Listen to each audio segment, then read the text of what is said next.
All right. Our next major figure is Heraclitus, who lived from approximately 535 to 475 BCE. Right?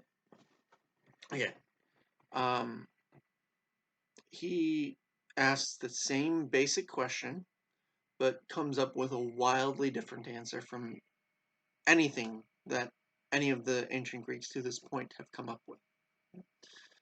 Uh, that question, what is everything made of?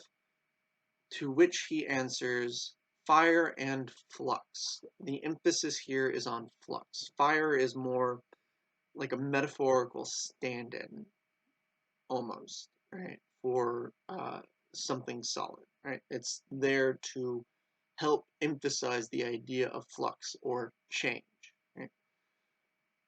Now, what's important here is by saying that everything is made of change, Heraclitus is saying that there is no constant, there is no singular substance upon which everything is built. This goes contrary to what's been stipulated and expressed by every Greek philosopher to this point. Every single one, right? Um, Now, one thing we can see here is in Heraclitus from the fragments is some influence from Zoroastrianism with the idea of fire. And we'll cover Zoroastrianism a bit later. And perhaps also some ideas um, you know, early Buddhism, possibly. Right? Not the most likely, but it's quite possible that we see something like that here.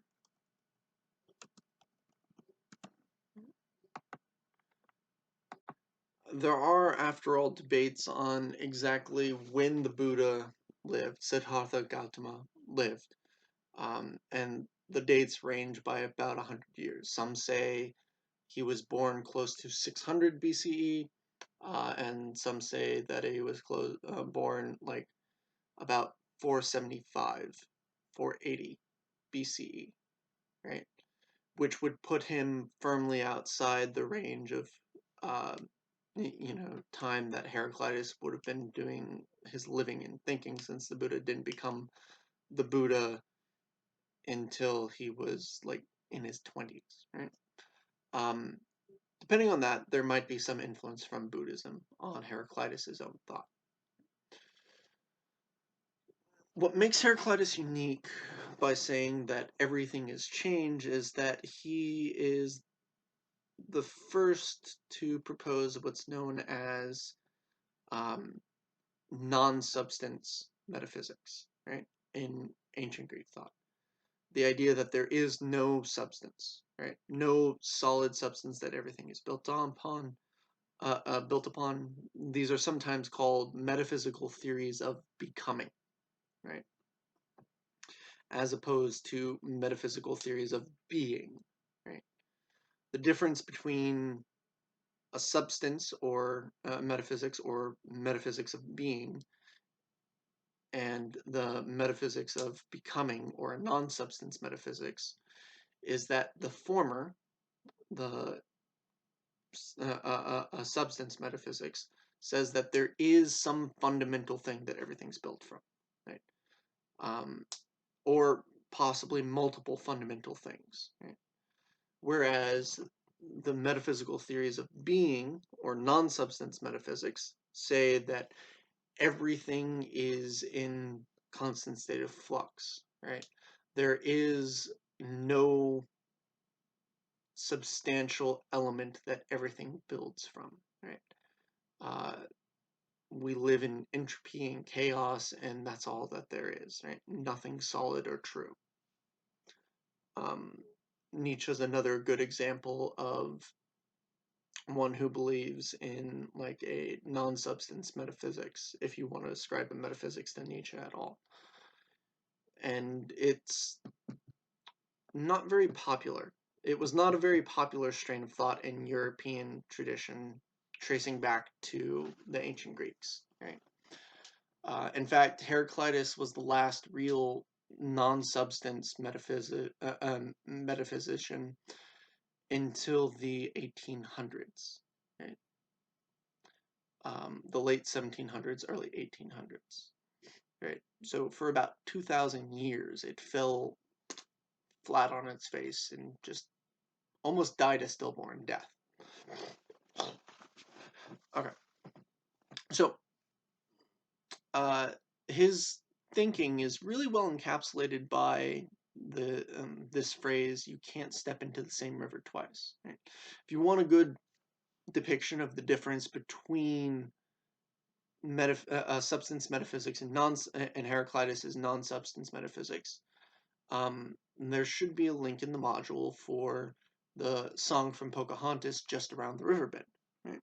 That'll give you some idea. Pocahontas represents Heraclitus. Chief Padawan, her father, represents like the Milesians and all the other ancient pre-Socratics. All right. Oh, Heraclitus also said that there is strife between inner opposites, right? That we live in a constant state of chaos, and this is another bout of being influenced by Zoroastrianism, which will become clearer when we get to that. But the idea of the inner opposites is that everyone has like, good and evil in them, black and white, kindness and hatred, love and hatred, all these things, right?